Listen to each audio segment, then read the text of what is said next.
Hoje eu vim num lugar muito especial, vamos falar com um convidado muito especial e você vai ficar por dentro de tudo que rola nos bastidores do mundo da dublagem. Eu estou hoje aqui na Van Mark. Bora comigo?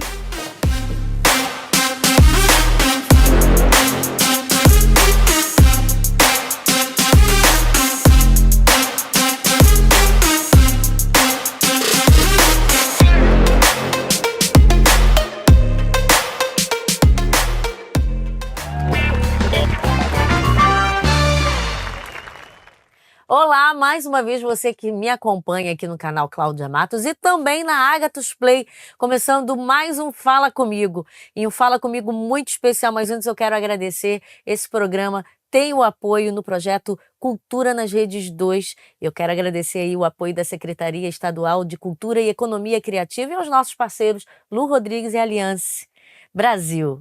Olha só, gente. Quando nós vamos ao cinema, a gente ouve aquelas vozes, né? Ouve aquela dublagem fantástica e a gente fica imaginando aqueles grandes nomes por trás da dublagem. A gente associa muito a voz ao ator, mas não. A dublagem, ela interpreta, mas ela empresta a voz brasileira a atores internacionais. Mas quem são as vozes por trás daqueles grandes nomes de Hollywood, de outros filmes cinematográficos? Hoje eu estou conversando não só com um grande nome da dublagem, um ícone, mas um grande amigo também. Eu estou com ele, o Homem de Ferro. Tudo bom, Marco Claudinha? Ribeiro, Tudo bom? meu Tudo bem? amigão. E aí, Marco? Prazer estar aqui com vocês, prazer poder estarmos juntos em mais uma entrevista. Mais uma. Tem uma que já está lá no meu canal, mas hoje a gente vai estar focando em uma outra coisa.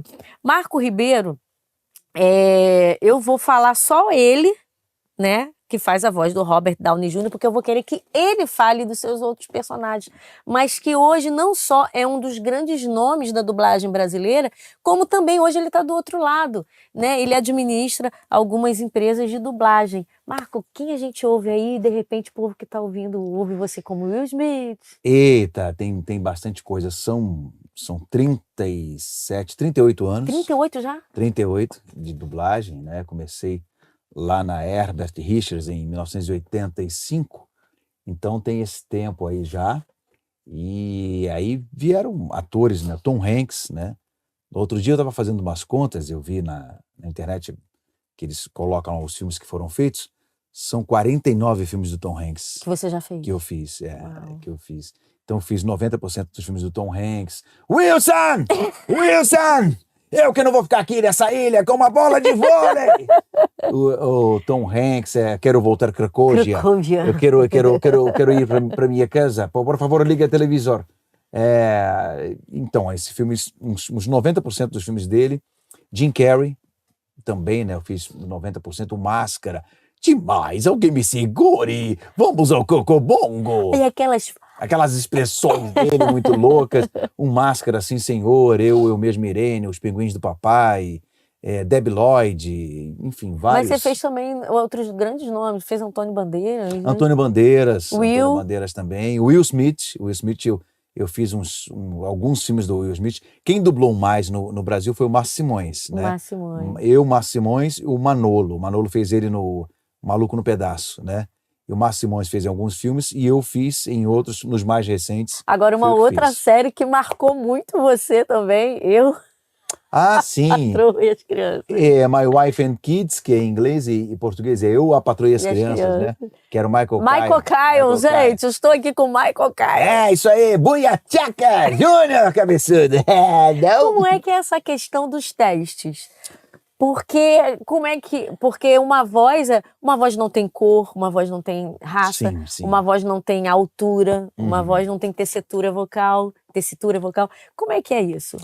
Agora o pessoal está exigindo, né? Uma questão aí que alguns clientes estão fazendo, de negros dublarem negros. Tá tendo isso já foi uma polêmica um tempo, porque realmente a voz não tem cor. A voz, né? A voz não tem cor. Mas eles estão indo para essa praia também. Então, a gente olha mais ou menos o que é original, né? Como é que tá o original, o que ele tem no original, a gente procura fazer um match voice, né? Uma voz que combine, ou então, como como eu digo na velha escola de dublagem da qual eu venho, a gente vai pela imagem, pela cara do sujeito. E eu sempre dou um exemplo muito claro. Tinha uma série chamada Magnum, né? Uma série mais antiga Lembro. chamada Magnum. A voz dele no original era uma voz bastante anasalada, do Tom Selleck, Tom Selleck. né? Ele falava bem assim. É, que a gente chama fuinha aqui no Brasil. A voz de fuinha, a voz dele era meio assim, aquele bigodão, um cara bonitão daquele E jeito. não era um vozeirão, né? Não era um uma vozeirão. voz fininha. E quem dublava ele aqui era o Milani, Francisco Milani, né? Que era da escolinha do professor Raimundo, que tinha um vozeirão. Às vezes ele falava assim, uma coisa meio anasalada, mas ele tinha um vozeirão. Então, se você botasse às vezes para fazer a voz que fosse igual ao original, ia ficar estranho na dublagem, entendeu? Então a gente vai pelo tipo, pelo physique de rôle, né? Pelo tipo físico do cara, o biotipo. É como o Anderson Silva. Se o Anderson Silva fosse dublado, você não ia botar ninguém com a voz dele. Não, porque olhando o Anderson Silva de boca fechada, eu nunca daria aquela voz, juro pra você. Você nunca daria aquela voz pra ele. Então, aí é um exemplo que eu dou. Então a gente vai mais ou menos por aí, pelo original, né? Pela voz original, alguns vão mais pela voz original, e a gente vai também pela imagem. Eu hoje cheguei, o Marco estava dublando, né? A gente depois mostra aí nos bastidores algumas cenas, e tinha um menino dublando. Sim. E quando a gente estava aqui aguardando, foi pro original, o timbre da voz do menino era idêntico a do menino que estava dublando aqui dentro. Então vocês vão por isso, né? Também, timbre vocal. Timbre vocal, às vezes realmente um tipo físico. Você olha um determinado ator, aí tem um dublador que tem um tipo físico parecido, você vai e encaixa ele ali. Da forma como ele fala, A às forma vezes como ele soprado. fala, exatamente. Acontece isso. Hoje você, além de dono de empresa de dublagem, você é um diretor. Há algum tempo você já é diretor. Então, quando você vai fazer a escalação do elenco, essa voz é fulano, porque fala soprando, fala chiando, fala assim, fulano tem essa voz. A gente já tem bem essa referência, não só da voz, do tipo, da maneira que fala, né? Então, a gente procura fazer uma escalação, porque junto com a tradução, a escalação é a alma da dublagem, né? Primeiro de tudo, a tradução, tem que ser uma boa tradução, e uma boa escalação. Se você escala certinho, de modo que a voz pareça estar saindo da boca e não das costas do personagem, entendeu? O cara às vezes está falando na televisão, lá você está vendo o filme, e você fala, poxa, tem alguma coisa estranha, a voz não está saindo da boca do cara, parece que está saindo de outro lugar, tem uma coisa meio estranha. Por quê? Foi uma escalação mal feita. A voz não combina com a cara do personagem, mas quando você consegue que essa combinação perfeita, dá a impressão de que o cara está falando em português. Como é que foi esse boom na sua vida? Porque você começou, para quem não sabe, Marco começou no rádio, inclusive trabalhou na rádio, que eu também trabalho hoje na Rádio Cidade. Sim. Veio do rádio, veio dessa coisa vocal já sua, emendou na dublagem. Como é que foi você sair e galgando novos patamares até chegar a ser um dono de uma empresa? Eu comecei em rádio, né, muito pequeno, com 15 anos, fazendo anúncios e tal, até na Rádio Boas Novas, a antiga Rádio Boas Novas. E aí depois trabalhei na cidade, fiz algumas outras coisas em rádio também, melodia em Petrópolis e tal, e desci também com a melodia para cá. E aí isso foi meio que um caminho, porque meu tio trabalhava na Herbert Richards, e ele pegava alguns filmes para fazer cristãos. Aí tinha uns filmes do Ministério Bernard Johnson, né? Lembro. Que eram uns Muppets, umas coisinhas assim. E aí ele me chamou para fazer um teste ali, naqueles filmes, que era uma dublagem semi-profissional, né? Porque era uma coisa mais para a igreja, uma coisa mais interna. E aí eu gostei daquilo ali, falei, poxa, que legal, quero seguir isso de repente. Foi por aí, então? Foi por aí. Eu já fazia rádio, né? E aí na época... Já fazia aquelas graças com a voz, sim, né? já brincava, já fazia teatro na escola, já vinha desde 12 anos fazendo teatro na escola de cinema também, na própria escola também. Então foi meio que um caminho natural. Foi meu primeiro emprego na Herbert Richards, né? E... enfim, foi meu primeiro emprego e estamos aí até hoje. E como dublador até chegar a diretor, demorou muito tempo?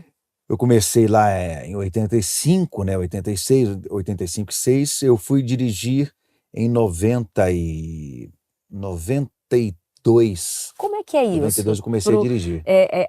Você que vai aos poucos você vai percebendo que você já está ajudando o colega e um outro diretor já começa meio que colocar você como meio que um monitor, né, um sênior, fala, me ajuda aqui e tal. Eu dublava muito lá nas outras empresas e tinha uma empresa que eu dublava chamava-se Cinevídeo. Ainda existe, né, a Cinevídeo. E aí o dono do estúdio, a Tereza e o Beto, né, que são amigos hoje, falaram, mas você não está a fim de dirigir, você não está a fim de fazer alguma coisa e tal, tem uns negocinhos chegando aí pra gente fazer Aí eu comecei a dirigir ali com eles, 92 mais ou menos. E de tanto também fazer, obviamente, esse é o caminho até no teatro mesmo, né? Tem aquelas pessoas que têm a didática, tem o ator que não tem, o cara é um suprassumo. Não é uma questão, gente, de talento ou não, é uma questão às vezes até técnica mesmo, né? Sim. E tem alguns interessantes que não atuam tão bem no teatro, por exemplo. O cara não atua, mas dirige. Mas sabe dirigir como sabe ninguém. tudo, entendeu? Às vezes não atua na televisão, porque a maioria dos diretores de televisão, ou muitos deles, eram editores, né? Eram cameraman, eram editores que depois viraram diretor de televisão, né? Porque já com aquela vivência Ele tava com aquela visão toda, atrás das câmeras, né? exatamente. Então, como eu já tinha isso também, como dublador, e também quando eu comecei na Herbert, pelo meu tio ser da mixagem, e por a gente ter amigos, até um falecido amigo, Antônio Queiroz, que era da igreja também, e que trabalhava na Herbert, eu com o intervalo eu subia para mixagem, ficava olhando eles mixarem, fazia algumas coisas ali com eles e tal. Então eu peguei todo esse know-how, entendeu? De todos os processos da dublagem, entendeu? Que bacana. E aí, quando é que você virou um empreendedor da dublagem? Empreendedor. Como é que aconteceu isso? Mais ou menos em 95, 96, né? Eu comecei a fazer uns filmes lá para BV Filmes, né? Pro Cláudio, que você conhece também. E foi ali que eu comecei a fazer uns filmes cristãos também, né? E alugava um estúdio, pegava os filmes, né, do cliente, alugava o estúdio e fazia o filme, entregava o filme pronto para ele. E aí, fazendo esses filmes, eu disse, por que não fazer outras coisas? E aí, na época, tinha um boom muito grande de VHS, né? Sim. Home video, né? E aí eu peguei o telefone e o endereço de algumas distribuidoras e fui para São Paulo, na cara e na coragem. É mesmo? Pegando ônibus 11 horas, chegando em São Paulo de manhã, entendeu? Dormindo no Poeirinha, coisa desse tipo assim, indo atrás dos distribuidores. Que legal. Aí eu chegava, batia na porta dos caras, dublagem, a gente pode fazer e tal, não sei o quê. Você faz o seguinte, eu vou dublar pra você, se você não gostar, você não me paga. Aí o cara falou, ou esse cara confia no taco dele, ou ele é muito maluco. Porque o cara não tinha nada a perder, né? Entregava o filme pronto, e aí eu entregava com as mesmas vozes, com as mesmas, os mesmos dubladores que o cara via na TV Globo, nas TVs Você abertas. já trabalhava única e exclusivamente com dublagem nessa época? Único e exclusivamente com dublagem. E aí era interessante porque eu pegava os clientes justamente que os grandes não queriam ou não podiam pegar, que era o Herbert Richards, a VTI. Eles não podiam pegar esses clientes porque para eles não interessavam. Eles estavam muito cheios de coisas, né, de clientes grandes, e eles não interessava para eles o valor, e não interessava para eles, não tinham tempo de fazer isso. E era o que sobrava, assim, filmes técnicos, documentário nem ensinando de empresa, né? Ensinando a fazer as coisas, como pintar, segurança no trabalho e tal. Eu fazia essas coisas todas. E aí foi crescendo, que ninguém queria fazer.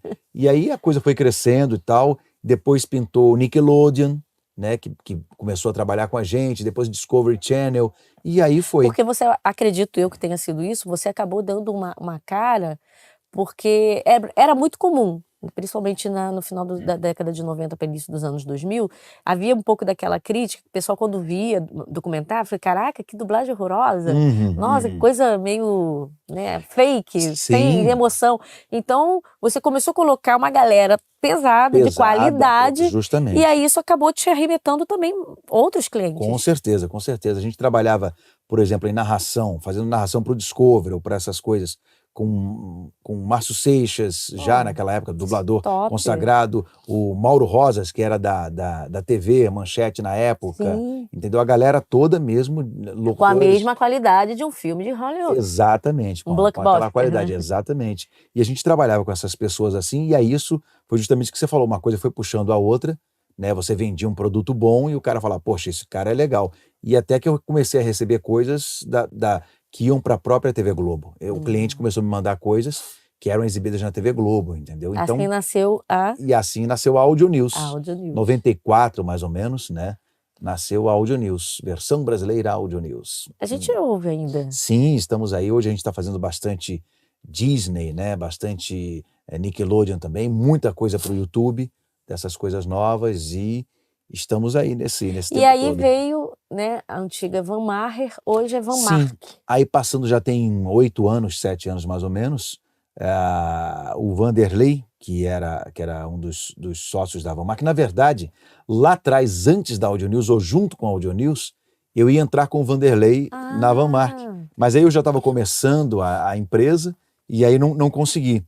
E aí passou o tempo, e 7 anos atrás, o outro sócio do Vanderlei saiu, e aí nós conversamos, e aí entramos na sociedade. E aí mudou de Van Maher para Van Mark. E como é que foi estar do outro lado? Tá desse lado como dublador e tá do outro lado agora do empreendedor, do empresário. Uhum. Tem algum conflito de interesse? Não, eu sempre soube dividir muito bem essas coisas, né? Porque quando eu me tornei empresário, a minha vontade dentro da casa, era fazer tudo aquilo que eu achava certo, né? E errado nas outras casas não fazer, não repetir. Às vezes legal. é um conforto de bancada para o dublador estar, Show. não é? Porque o empresário que não está no dia a dia, ele não tem essa visão. E eu, graças a Deus, sou privilegiado porque eu tenho a visão de dublador, de diretor e de empresário. Então, quer dizer, eu posso trafegar nessas áreas porque eu sei o que o dublador sofre lá na ponta, eu sei o que o diretor sofre, entendeu? E eu sei o que o empresário sofre. Né? Os tributos que tem para pagar. Porque às vezes, quando está só do outro lado, o dublador acha que o empresário está ganhando uma fortuna, entendeu? Ou acha que o diretor está roubando ele. E aí, quando você entende a mecânica, todo o processo, você vê que não é bem assim, que a coisa é muito complicada. Eu fiz essa pergunta já sabendo um pouco a resposta, porque a gente percebe isso, principalmente quem conhece o trabalho do Marco, quem caminha com o Marco, que ele realmente defende a classe. Sim. E você está levantando uma hashtag muito bacana e muito forte, que eu acho que todos nós brasileiros que gostamos de cinema deveríamos levantar, que é... Prestigie a boa dublagem, que eu criei essa hashtag em 2017, né? Alguns amigos nossos vindo aqui no estúdio, e aí eu criei um quadro chamado A Cara da Voz. Eu ia te falar isso, volta a fazer. Sim, porque teve essa época que o mundo acabou, né? O mundo acabou. Começou de novo agora. E aí a gente voltou. Mas então, eu acompanhava, eu adorava aquilo, né? Quem tá do outro lado da voz. Do outro lado da voz, é a cara da voz. E aí, no final, né, eu pedia, me veio essa ideia.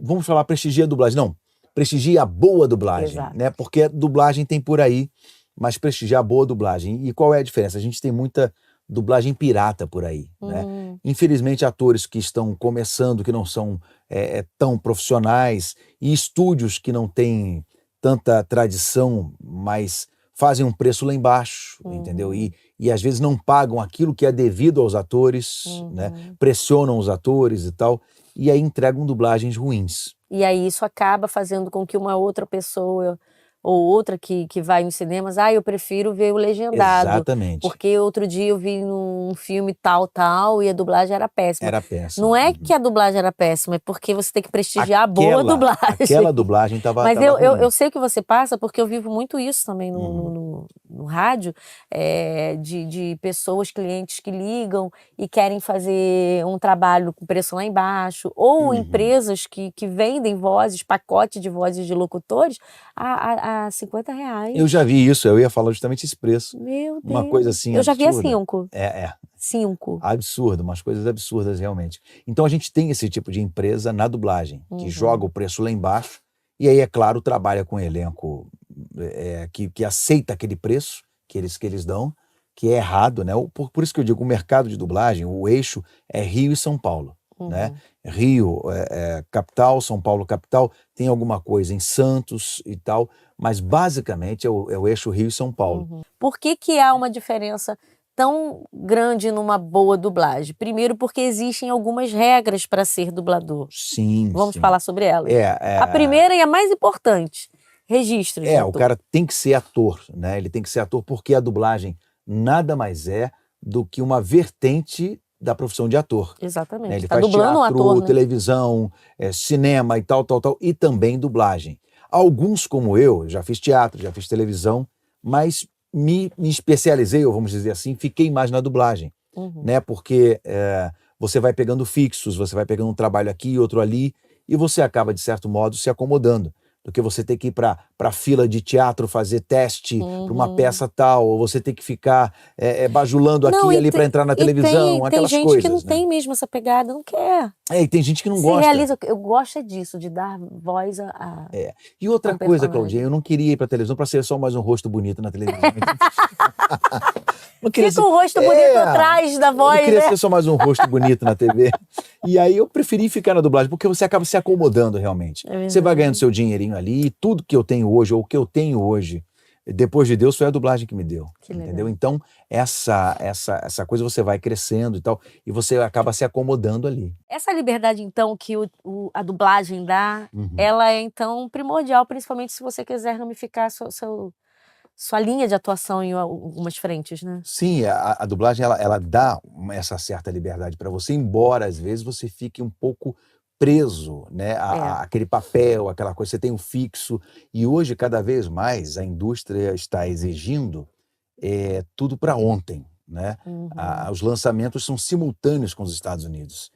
Então, muitas vezes a gente dubla filme que não foi finalizado Eu ainda. lembro, a gente, na época das locadoras, né, dos filmes quando eram lançados, a gente esperava 2, 3 anos para um filme sair. Sim, que era a janela de exibição do Não, filme do cinema. Desculpa, isso era para TV. Para TV, era 2, 3 anos. Eram meses, 6 meses.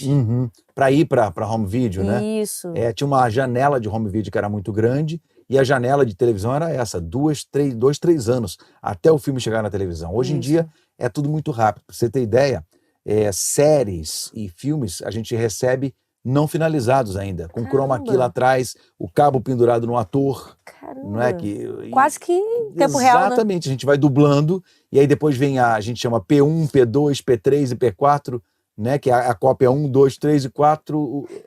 Vamos falar dessa questão do dublador, da parte um pouco mais técnica, porque eu tenho certeza que quem está assistindo aqui, o brasileiro no geral, ele gosta muito de dublagem.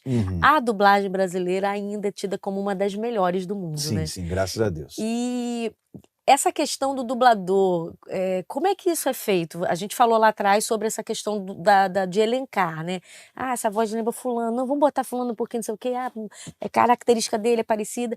E quando alguém, ele se descobre, você é a voz do fulano, como aconteceu com você? Pegou o Tom Hanks lá atrás. Como isso acontece com o dublador, a dubladora? Você, de repente, faz um teste para determinada produção, e você começa a dublar, por exemplo, como eu comecei a dublar o Tom Hanks. E aí vem um outro filme do Tom Hanks, naturalmente você faz aquele filme, né? Porque você já faz. Aí o você estúdio passa... gostou da sua voz, aí acabou ficando. Aí você é chamado pro próximo, Porque a voz marca, né, no ator. E embora hoje em dia a gente tenha a questão ainda, embora você faça um ator, eu fiz 49 filmes do Tom Hanks. Chegou um filme mais recente agora, que eu não posso falar ainda, talvez quando for ao ar já vai ter saído, e eu cheguei a fazer teste e não fiz.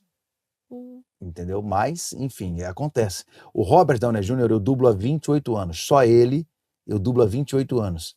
E aí eu fiz teste para o Homem de Ferro, inclusive essa parte técnica também, quando eu fiz teste para o Homem de Ferro, depois a gente foi dublar o filme, eu dublei todo em tela preta. Você não via nada, era só tela preta.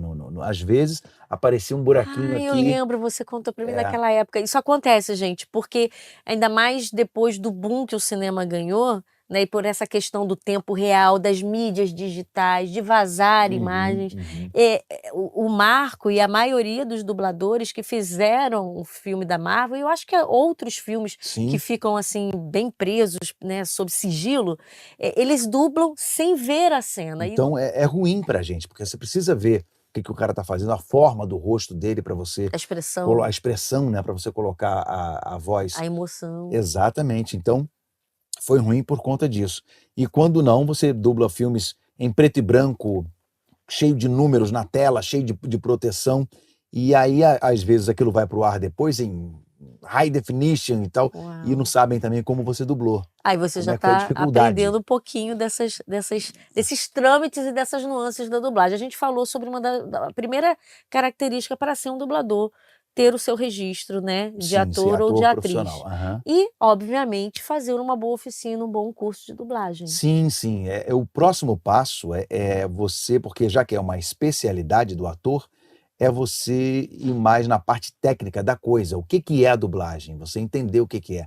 Porque a dublagem, as pessoas dizem, eu sei fazer uma voz tal, eu sei fazer isso, eu sei fazer aquilo, eu sei imitar fulano ou cicrano. É uma questão. Quando a pessoa Todo mundo entra se na acha um bancada... pouco dublador, né? Não, eu sei fazer voz. Mas aí é que tá, porque não é só isso. Isso é uma das coisas que você pode aproveitar na dublagem. Mas você tem que ter uma boa dicção, uma boa leitura, um bom reflexo, é um conjunto de coisas para formar aquilo ali, né? E a leitura, eu acho que ela é primordial a Leitura ter. Eu já fundamental. fiz. Eu acho que o primordial é a interpretação, porque o restante a gente vai dando um jeito. Inclusive, nós tínhamos vários atores e temos vários atores que são ótimos atores, que o resultado final é maravilhoso, mas ele dá um trabalho no estúdio, Entendi. porque ele tem uma dificuldade aqui, uma dificuldade ali. Isso eu estou falando de gente muito boa, mas o resultado final dele é maravilhoso. Maravilhoso. Você fecha os olhos, você fala, caraca, que interpretação. E a gente também está com um curso infantil, né? Um curso infantil para as crianças de 8 a 13, 14 anos. Que é a idade limite, né? Não sei se vocês sabem. Depois dos 14 anos, o sindicato dos atores exigem Sim. que a criança precise comprovar que ela até 16 anos. Até os 16? Até 16, Prazer estar aqui com você. Obrigado, Claudinha. Antes da gente encerrar, queria que você deixasse seu recado para a galera que curte cinema, né? Que curte um bom filme e, de repente, além de ter esse sonho, né, de seguir essa carreira, que é uma carreira linda, belíssima, mas que precisa de muita dedicação. O que essa pessoa precisa fazer? O conselho que eu dou é esse, a pessoa realmente, embora a gente caia quase no natural, assim, né, do que se fala, é correr realmente atrás dos sonhos e saber que não é só flash, não é glamour, né? Para 1% de glamour, você tem 99% de trabalho duro, entendeu? Então, ninguém chega a uma determinada situação dentro da sua profissão sem ter ralado, sem ter engolido sapo, sem ter trabalhado. O que a gente esbarra hoje, às vezes, são pessoas que vêm chegando, como o pessoal diz, chegou agora no ônibus e já quer sentar na janela, entendeu? Então, você lembra, quando você começou em rádio, como é que era a ralação toda, tudo muito difícil. Então, eu acho que é isso, é ir buscando devagar uma coisinha aqui, outra ali, se especializar, né? Procurar fazer o máximo de cursos que você puder, porque no meu tempo, você sentava no estúdio e ia aprendendo ali na hora, faz esse cara, faz aquilo. Hoje a gente não tem mais esse tempo. E além do que, você não pode mais receber visitas nos estúdios, a questão do sigilo é cada vez maior, né? Então, você só pode ter o ator que está atuando ali naquele trabalho presente no estúdio. Então, as pessoas devem se dedicar a isso, a tirar o seu registro profissional e realmente procurar cursos sérios, né? De pessoas que estejam no mercado, que tenham nome no mercado e que sejam consagrados, né? Como dubladores, como dubladoras, que realmente, porque tem muita gente dando curso de dublagem que nunca fez dublagem na vida, eu já vi. Já caíram alunos nas minhas mãos. Aí eu fiz curso com o John. Falei, mas esse John nunca atuou. Não, ele falou que dublava na Hermes. Não, mentira, nunca vi esse nome. A gente começou falando de alguns dos grandes personagens que ele fez. Ao longo disso teve Toy Story. Toy Story. Tem uma cobra na minha bota! Buzz, você é um brinquedo! Eu acho que a pior coisa, que é uma história engraçada, mas eu acho que é o pior. Eu uma vez ouvi o Briggs falando isso, é você estar na sua vida privada, estar num lugar, faz aquela voz. Sim. Faz aquela voz aí. Como é que é aquela voz? Imita aí. Imita aí. Gente, pelo amor de Deus, imita aí. Pede isso publicamente não, a gente se mata. Imita aí. Pede, às vezes, faz quando não sei o que, faz aquela voz. Não é engraçado que você faz. Aí você fala, você faz o Woody, faz aí, então. Tem uma cobra na minha bota? Caraca, igualzinho. Acesse as redes sociais do Marco, que é @MarcoDub no Instagram. E no YouTube, Marco Ribeiro Oficial. Marquinho, obrigado mais uma vez. Obrigado mesmo. Adoro, sabe que eu te amo. E #prestigie a boa dublagem. Prestigie a boa dublagem. Eu amo vocês. mil milhões.